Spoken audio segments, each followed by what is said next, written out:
Welcome to PropTech Power Talks. I'm Zinish, your host, and I'm back for you with another dynamic episode for the London PropTech Show. Get ready to delve into the fascinating realm of PropTech.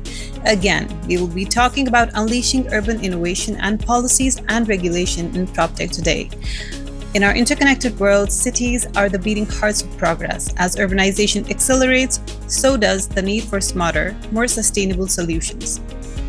Smart cities embody optimized infrastructure where every building, street, and system prioritizes citizens' well-being. Together, we'll explore how cities are evolving to meet the demands of the future. We have with us Dr. Daniel Gambero, the President of PropTech Association of Malaysia. Daniel, welcome to the show. Thank you, and thanks for having me, of course. Please tell us about your background and expertise in smart cities and real estate. Over to you. Okay, good morning all, and good to be here, of course. I'm Italian originally. I've been living and studying in several countries around the world, from US and Canada for about 6.5 years, 2.5 years in Central America, 2.5 more years in South America, Brazil and Argentina.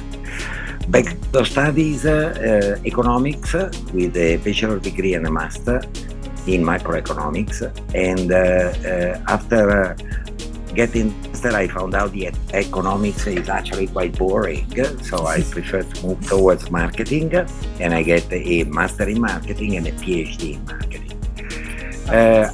Joining these two background, economic studies and macroeconomic studies above all, and marketing, with the big passion that I have been having all my life, real estate. I've been a real estate practitioner since 1981, plus minus.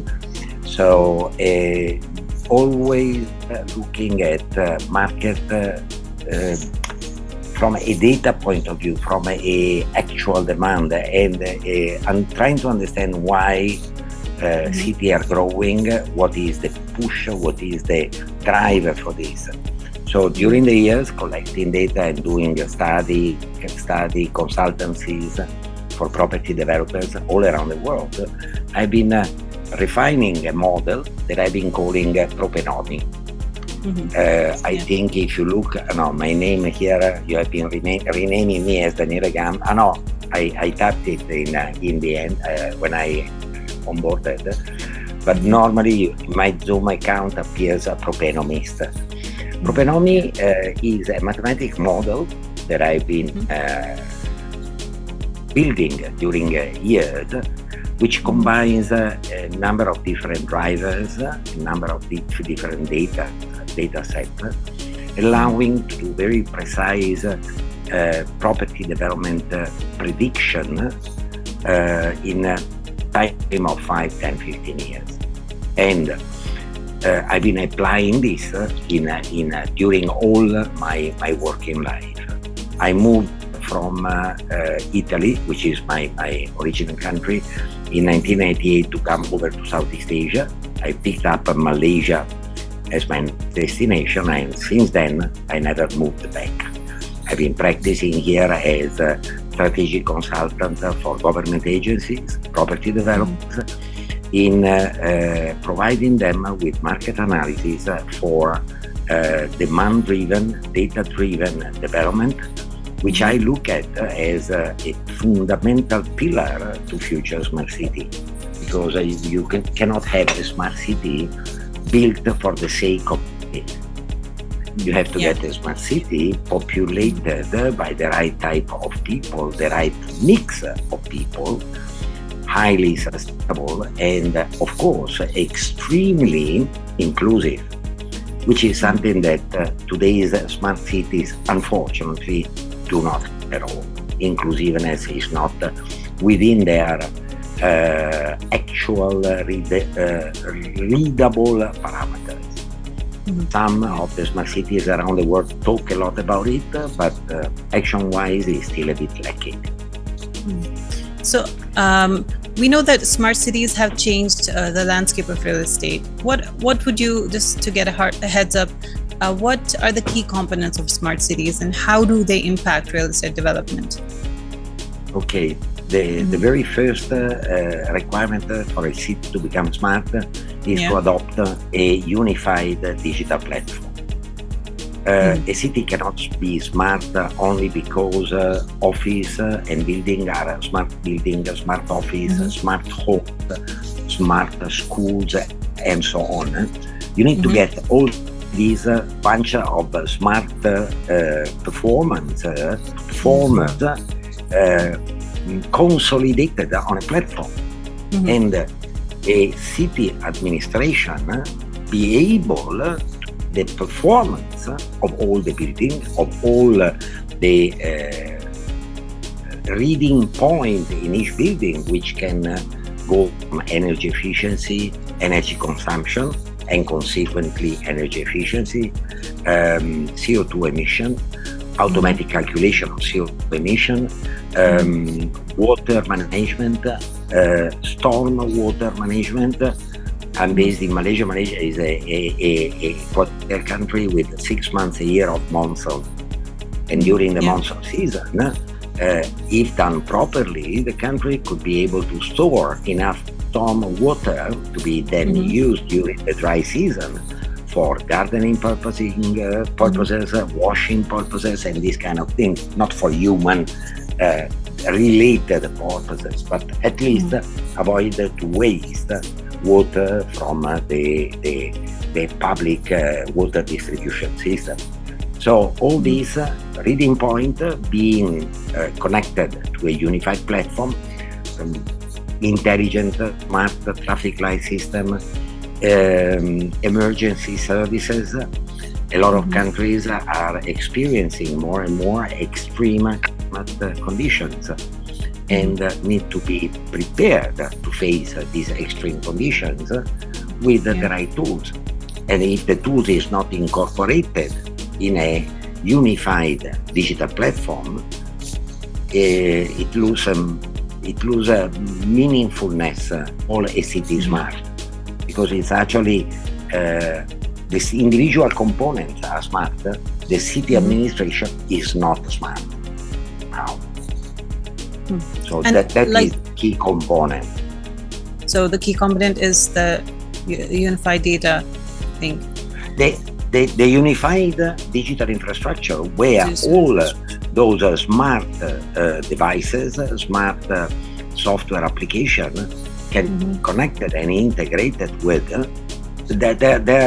Of course, there is the need of a middleware to ease the connectivity between the solution and the digitalized the digital infrastructure. But that is something that nowadays can be easily done, and it's not an issue to perform and to get finally cities that are really smart, because the centralized command center has an immediate view of how much energy the city consumes, how much excess CO2 emission there is during peak hours because of traffic jam. And with the proper intelligent system of traffic lights, ease the traffic congestion, can understand from this data reading the need for new infrastructure, such as bypass or new bus lines or new public transportation lines and so on. Is all connected, interconnected. That is the main point to me. Yeah, speaking of Malaysia, how have you seen smart cities develop in Malaysia since you've been there for so long? Government, federal government and state government are all bringing forward the development, the retrofitting of dumb city with smart city device and technologies. Things are moving pretty well in the right direction. So they are looking at integration, they are looking at control room, centralized control room to verify and control important reading data. In a case there is still a very, very long way to go. And somehow, as I was saying in the introduction, one of the big missing point, which is typical of the whole world, is that till now I couldn't see a smart city which is really inclusive in terms of population.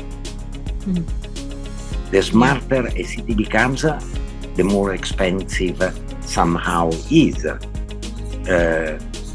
Software application are costing, and not everyone can afford to buy this. And housing is already like very expensive in many parts of the world.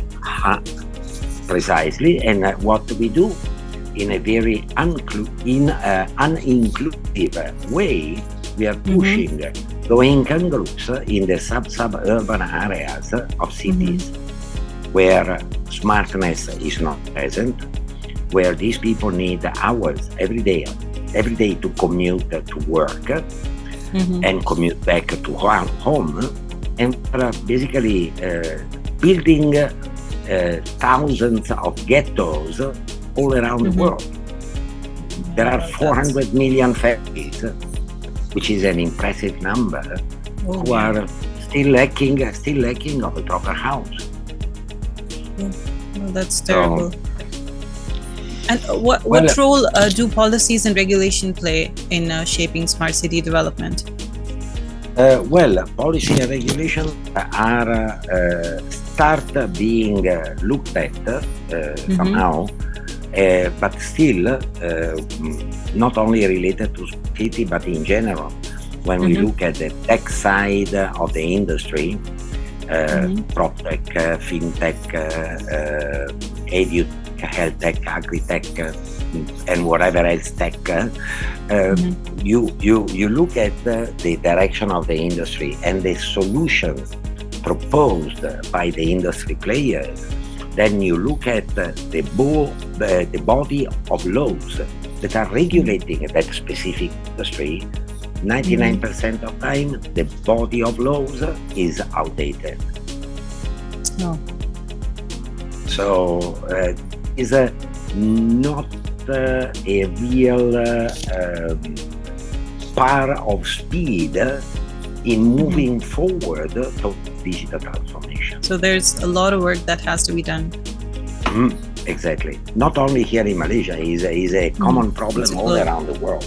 You saw Europe recently has been tabling the very first AI Act for the European countries, which I salute as a much needed and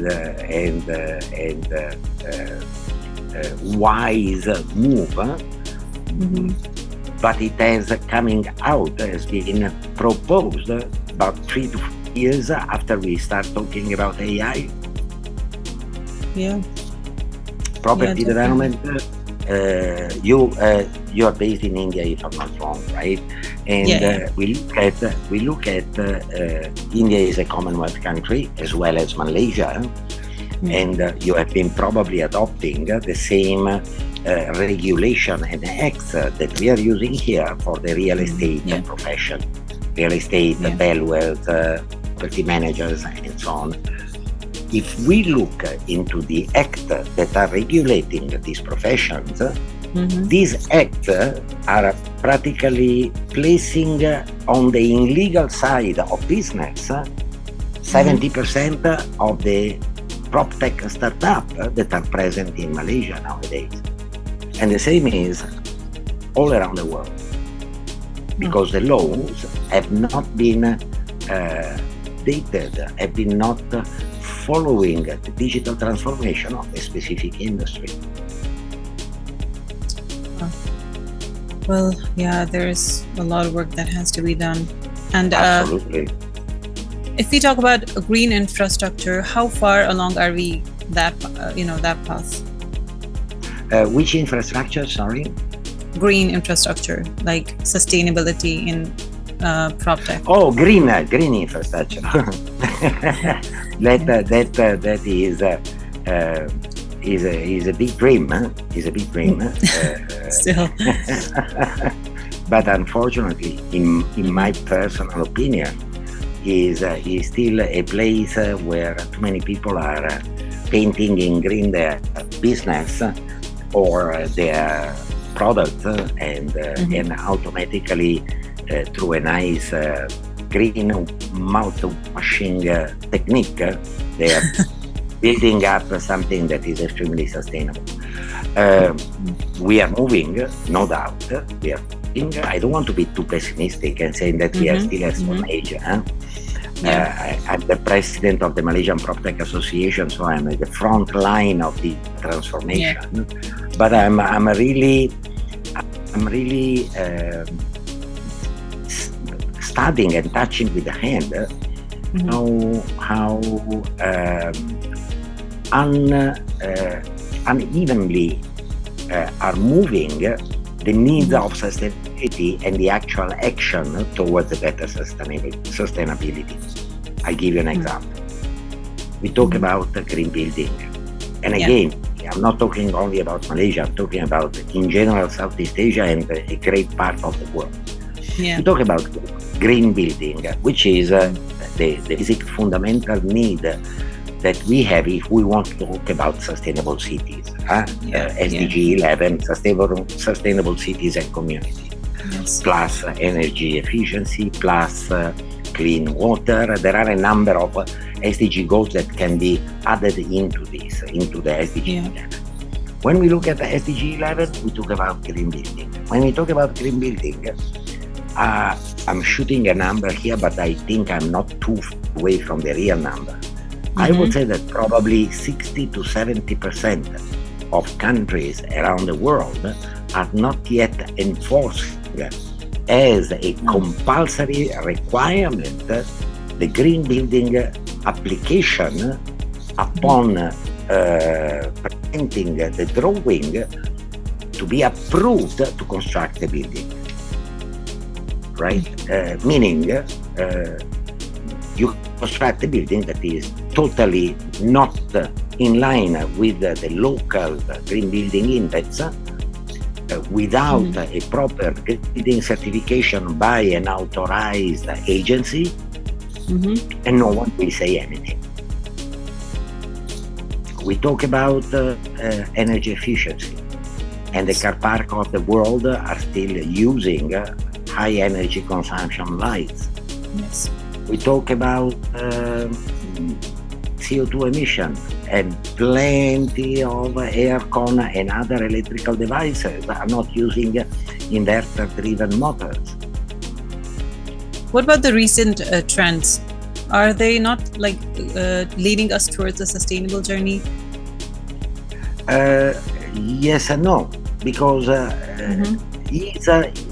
all technologies, all solutions are proposed on a private basis, but there is no enforcement at low level, at government level. Which means in Malaysia I can apply for a condominium of 40-story without having a green building application or a green building certification, and I will definitely get my permission to build it. I can build homes without storm water management system, which is basically a tank under the garden of the house, and I will be allowed to build my building. So that this is a bit of a mismatch that is still there. We talk about sustainable cities and communities. And technology is definitely helping a lot in all these areas, because with the use of sensors, IoT, Internet of Things, devices, and AIoT, artificial intelligence driven Internet of Things devices, building today are actually, we talk about building, there are plenty of smart building around, really smart building, from facial recognition at the entrance to CMMS with the predictive analysis for the management of all the equipment within the building, leasing management, digitalized leasing management, all the services interconnected between them, which are making the life of property managers much easier and the performance of the building much more efficient and sustainable. Problem is done on individual willingness, right? There is no law to regulate all this. What about privacy concerns? Now, if we have so much technology, what about privacy concerns? Are customers concerned about it? Yeah, that is another big how can I let's call it a Pandora vase of the future of digital transformation. Data, we talk a lot about AI nowadays. AI is everywhere, and everyone is talking about it without majority, without knowing precisely what AI is and what AI can do, and what AI needs to be fed with. All right? What type of data AI needs? So before talking about AI, we should be talking about big data. This is on big data management and transaction of big data. After that, we can talk about machine learning, and only after machine learning, we should be talking about AI, because AI at that point will be able to analyze totally unpersonalized data, which will be giving a very precise. At the end of the day, the machine learning and AI tools, what are they different from us? The speed they can analyze a certain set of data, right? In this moment, I can assume the consumption of a building by physical and manual reading of meters, right? I can do that. How precise is my reading? In a scale 1 to 100 is at probably 50. Then I take a person, I hire a person, and I place this person in the meters reading room, and I ask this person to send me a data every minute. I do another analysis of my energy efficiency, which brings up my accuracy, but still below the 50%. I will be accurate by 40%. What AI, IoT, and machine learning are allowing is a continuous reading of millions, billions of data, and analyzing this data in a microsecond. I'm telling you, watch it, because this lift is consuming the double power of the beside it. So you should send a maintenance team to check the motor, the engine room, or change the engine, or find something to reduce this. So is output, the big help that AI is giving to us is based on the speed and quantity, huge quantity of data that can be analyzed, and the speed that they have in analyzing it, which is believable, honestly. So personally, I'm looking forward to more and more implementation of AI. AI is a perfect tool to really make our city super smart. Because humans do not have enough speed. We have the ability. We are limited by our communication and action, right? Which are up to a certain speed. We cannot move at light speed, so to say. What AI does is rising ability and transforming this analysis in output, which within certain limit and with possible approvals can generate an immediate action. Now, to me, has been taking 40 seconds to say this. AI can do this in a millisecond. That's the great thing that will help us enormously in develop further our future. Yeah, talking about all these trends, how would how can investors benefit from smart city projects? Well,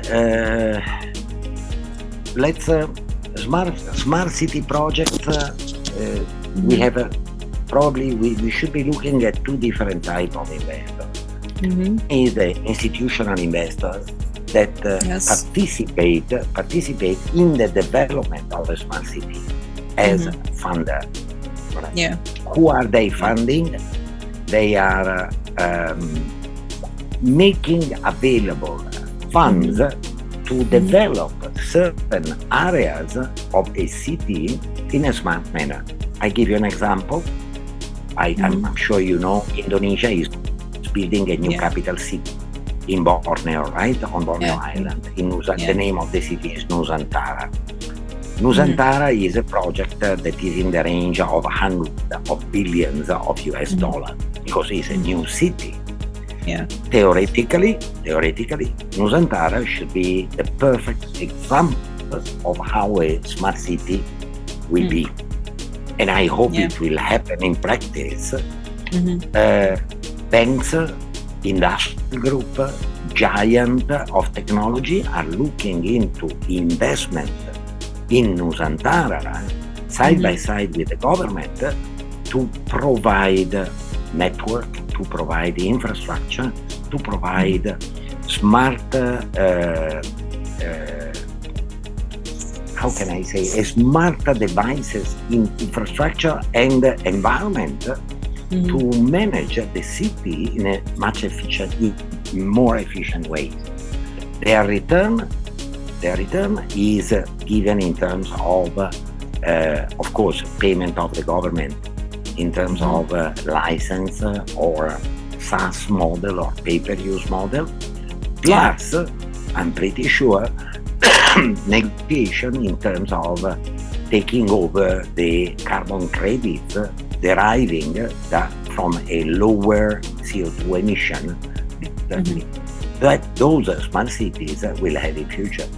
Another good example is the line in Saudi Arabia. The line was attracting international investors. Unfortunately, it's too much of a big dream somehow. So it's the rising and of a question mark around the world. But it's still a beautiful, I mean, it's a futuristic project. It is a visionary project. Yeah. If you ask me, I wish that all governments around the world would be willing to participate in it, because it could be a bench test, creating a benchmark for a case study, a use case to look at on how to plan our cities of the future. Because we will need it. Yeah, that's really intriguing. So since you have such an incredible experience, what advice would you give to aspiring PropTech entrepreneurs and real estate developers in the context of smart cities? Well, humans are spending 90% of their life within buildings. Just a very small percentage, unless they are doctors or nurses, just a very small percentage of their life in hospital. A maximum of, say, 15 years of their life in schools and universities. But all the rest is in residential properties, entertainment properties, and working properties, buildings, right? So is a pretty much big, huge market available. You aspire to be an entrepreneur in PropTech, be absolutely welcome. PropTech is start making. We are a bit the Cinderella of the tech industry worldwide. FinTech is very appealing, very sexy. Why? Because it talks about money, right? Talks about money, and is strictly regulated because of this. property, Alama, is a brick and mortar industry. Is a very old mindset. All countries around the world are the same. Why do I need a tool to do this when I can use my Excel spreadsheet or paper and pen, for example, right? So is a mindset that has to be slowly created, but the opportunities are really, really, really big. Biggest advice that I can give: get a subject matter expert. If you are a wannabe PropTech entrepreneur, PropTech startup, and you are not real estate person, meaning you know that there is this big pain point in real estate, but you are not from the real estate industry, go and get a subject matter expert that will help you identifying what can be done, what cannot be done, what can be touched, what cannot be touched, and allowing you to come in with a very viable solution applicable immediately to the market. Because unfortunately, a lot of startups in PropTech and ComTech are having this issue of not full applicability in terms of practicity, practical use of the solution in the real world case. In a lot of cases, illegality of the solution,